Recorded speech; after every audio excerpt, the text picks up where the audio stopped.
اتمنى ايه يا عم الحاج اعمله لك؟ اتمنى رضا من عند ربنا، رضا من عند ربنا ونعم بالله. الف احسن كلمه يا عم الحاج سمعناها النهارده في برنامج النهارده وفي حلقه النهارده. الحمد لله. ربنا يعينك يا رب ويديك الصحه. بس انا بقى يا عم الحاج عايز اكسبك. انا جاي عشان اكسبك يا عم الحاج. ومالي يا عم، انا جاي عشان اكسبك ولازم اكسبك ومالي يا عم، علشان خاطر انت راجل بتشقى الله يخليك. وبتتعب الله يخليك. وانا لازم اكسبك. الله يخليك. كل عام الله وانت طيب. يبارك كل عام لك. وانت الف مبروك يا عم ألف الحاج.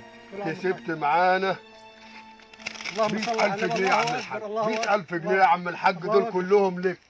دول كلهم لك. تحب تقول ايه للساده المتابعين يا عم الحاج والناس اللي كل عام بتشاهدنا وانتم دلوقتي؟ طيبين. كتر خير كل انتم ايه جلستوا شهر رمضان.